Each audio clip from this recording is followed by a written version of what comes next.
this one's going to be a little different, as today we are examining the legacy of tech from the trails. Let's see what we learn.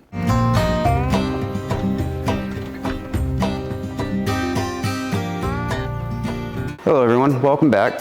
I'm Chip, and today we are here at the LeMay Automotive Museum, America's Car Museum in Tacoma, Washington. We are looking at how our modern automobiles are based off of the carriages that we took when moving west. Along with how we got from carriages to cars, how the interstates followed the trail systems, and in the early days how the car helped the National Park Services. But now, back to me at the museum.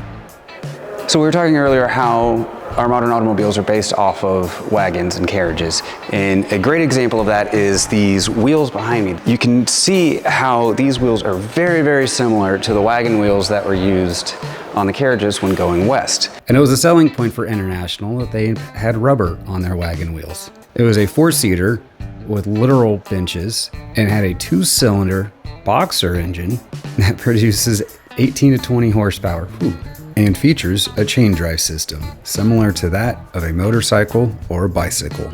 As if it wasn't very obvious, you can see here in this 1912 International Harvester, it looks very much to just be like a horse-drawn carriage that an engine was shoved into, which really is not all that far from the truth. At the time, a lot of these manufacturers started out doing horse-drawn carriages and internal combustionally powered vehicles. And I'm in front of these row of Studebakers, which at first glance may not make sense for a Western expansion Oregon Trail organization. However, Studebaker, of all of the American automotive manufacturers, has the longest and oldest legacy. Starting out in the 1750s, they were making saddles and carriages and accessories for horse riding. And at one point in their factories, were building electric cars, internal combustion vehicles, and horse-drawn carriages all at the same time. Behind us here, we have some of the later Studebaker models that they made before they went under in '66. But we have, what do we have? We have a Firehawk, a Champion, and an Avanti.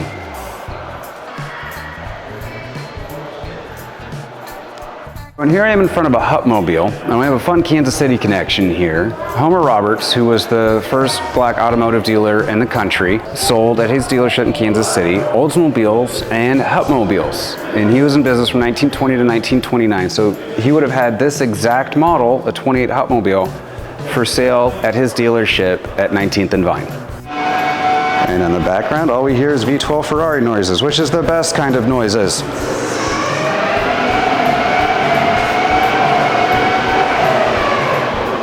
Our modern roads tend to follow the trails we used during the expansion era.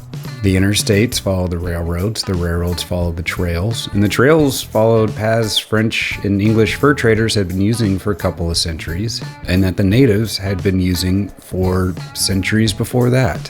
Interstate 80 follows the Oregon and California Trail through Nebraska, Wyoming, and Utah.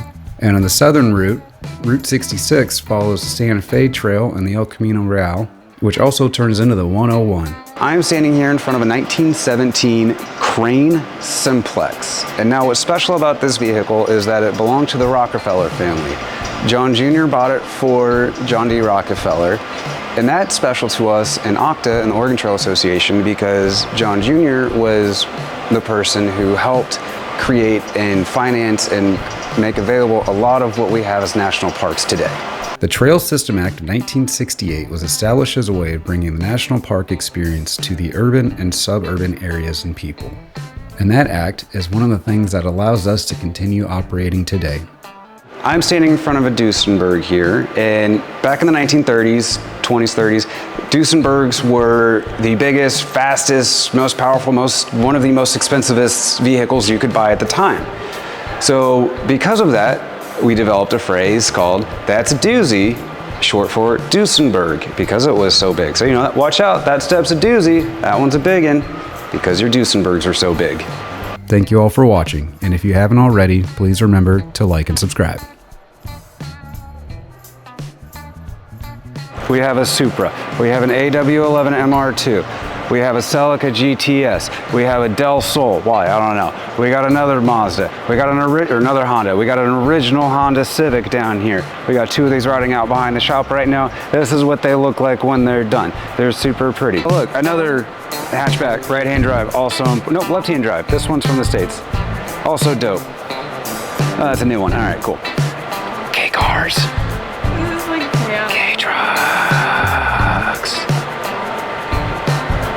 K-trucks. Drifter, appreciate the wheels. Looks good.